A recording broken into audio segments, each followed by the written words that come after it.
Huge update today in Marvel Snap. Some good, some bad. We have cards dropping series with some surprising cards not dropping. We also have some balance updates as expected. And we have more information on the card acquisition system and some changes coming to that. So if you're all ready for what to expect coming forward in Marvel Snap, then you know what to do, Valley. Find that like button and let's go snap it.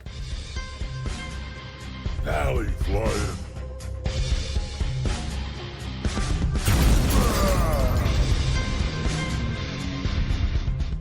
Hello, Marvel Snap fans. Welcome back to the Valley Snap channel. I'm ValleyFlyin. Hope you're having a great day. In this video, we're talking all about the updates that happened today in Marvel Snap. Some good, some bad, some surprises. Now, if this is your first time here on the channel, hit that subscribe button for more great content on the channel. Usually we're covering Marvel Snap and Lord of the Rings, Heroes of Middle-earth. And if you are into those games, hit that subscribe button because we are talking about those games on this channel and probably going to evolve to whatever you guys want to see more. Whatever gets more views is probably what we're going to end up covering. But let's talk right about this update. Let's go right into these patch notes here from May 16th, 2022. Kitty Pryde is back in the game. If you have downloaded the update, you will see Kitty Pryde in there. She has some new changes that we're going to talk about in just a little bit. So that is good. We have some new cosmetic features for deck customizations. You could customize the avatar that goes with the deck. You could customize the title that goes with the deck.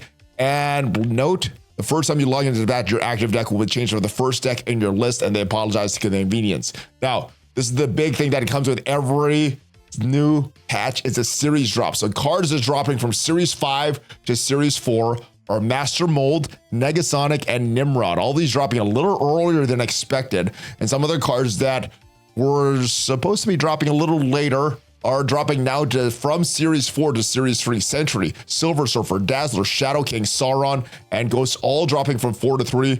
And the most surprising thing here is that the cards that are not dropping, Darkhawk and Null. Now, we do have a little bit more clarity from the devs on why this is not done. I don't think this is necessarily a good thing, but hopefully they are listening to the community and they can go back on some of these changes. They've already proven that they can go back on some changes that they've made in the past. We also have some changes to rank mode and cube acquisition and the way you're going to move up in the ranking. So the cubes per rank have been decreased from 10 to 7. So to get from one rank to the next, instead of taking 7 cubes, it's taking now 7 cubes. So easier to get from rank to rank, but to offset that, the number of bonus ranks when tiering up has reduced from 5 to 3. For example, whenever we're ranking up from 29, instead of going to 30 like we did all the way back in the patches, before this current patch, you would go to 35 as soon as you reach 30. Now, instead of going right to 35, instead of those 5 bonus levels, now you're getting 3 bonus levels. And I think this is a net positive.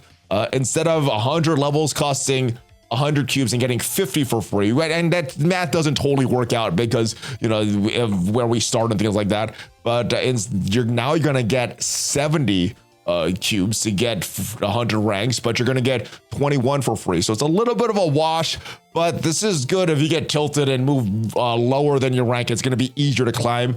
And one big win, one double snap cube, winning 8 cubes will get you an entire rank, and that's a good thing. They're going to continue to look at more overall ways that they could improve the matchmaking and the rank mode. One important note, though, and this is for everybody that's purchasing cards. When purchasing an item from the shop, you must now press and hold the button to confirm your purchases, and hopefully this should reduce some accidental purchases. So that's good.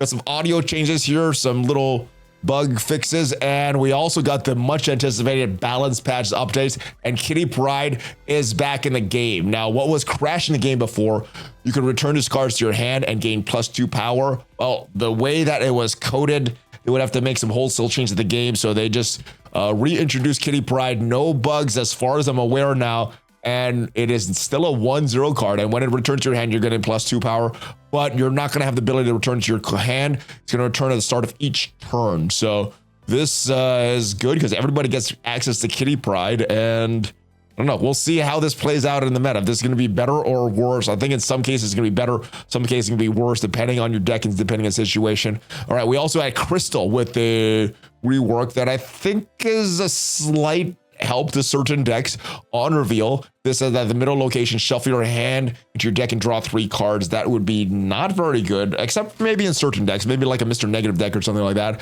But now it's still a 4/4 card, but each player is going to draw a card. And what the devs said, Crystal has been one of a handful of cards seeing incredibly low play win rates for some time now.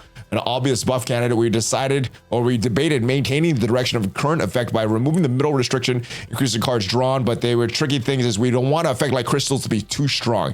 Snap decks are only 12 cards. We don't want those decks to play out the same way every time, so we be careful about letting player draw cards. The rework aimed to make a simple, appropriate crystal, appropriate crystal that could be fun alongside a variety of cards. So this is going to help certain decks where you want to draw more cards, just getting more cards. So Crystal and Adam Warlock are the 2 cards that are going to allow you to draw cards. Only thing about Crystal, it's also going to allow your opponent to draw cards as well.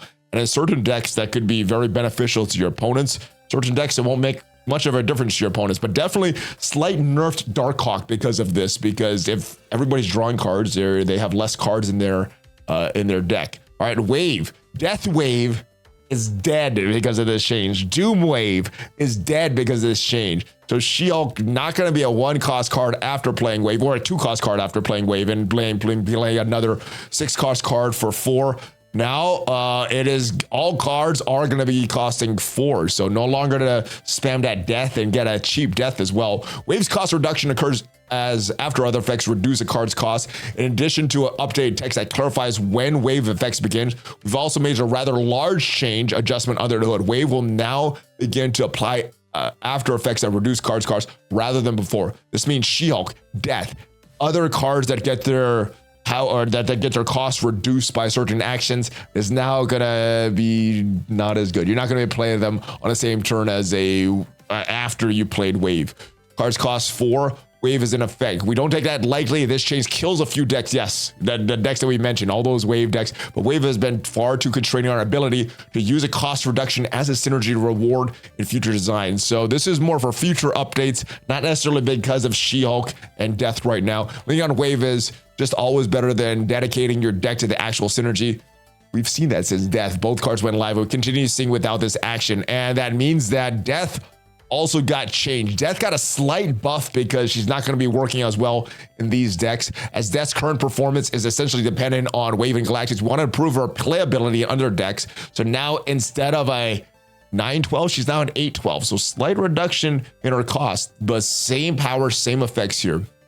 This may not be enough, and if we see Death take a huge dive, we'll come back and look at how these values can be adjusted to further ensure Death remains a meaningful card for dedicated destroy decks. We will see how that happens, but they definitely got nerfed, and pretty much Galactus destroy decks are your main sources that you're going to be using Death. And we got a minor text change to the White Queen, pretty much doing the same thing, but now the text reads copy the highest card costs in your opponent's hand into your hand instead of drawing a copy of the card into your hand. So just some text changes, but effectively does the same thing. The big news here is in this card acquisition upgrade.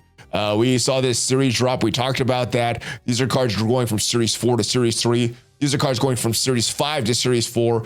Big absent from this Series 4 to Series 3 is Null and Darkhawk, two of the biggest cards. So what they say here is they're going to start off with a flexible release. So we've heard many players express the releasing card in Series 5 is interfering with their ability to get excited about these releases. I know it's affected my ability. I wanted to get Jeff, but I knew High Evolutionary is on the front, so I didn't get Jeff, even though Jeff looked to be a very fun card. So I would like them to change the card acquisition a little bit, or maybe significantly.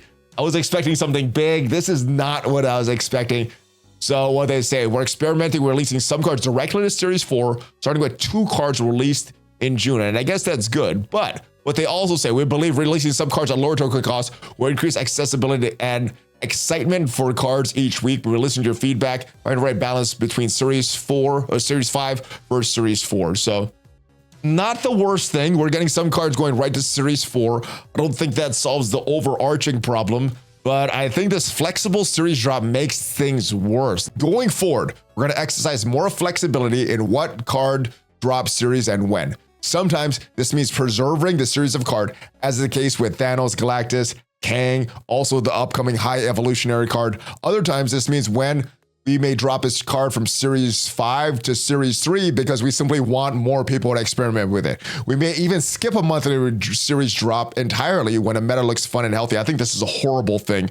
This is not going to help players acquire more cards, not just based on meta. These decisions were made on a card-by-card basis, based on data and player feedback, instead of applying a blanket rule to all cards. I think this screws up a lot of predictability. This screws up when players are expecting cards to drop. I know I was saving my tokens for, if I was saving my tokens for a certain card that did not drop at a predictable rate, I think this is gonna lead to more problems. I don't like this flexible series drop at all. Let me know your thoughts in the comments. I'm not seeing a lot of positives with this.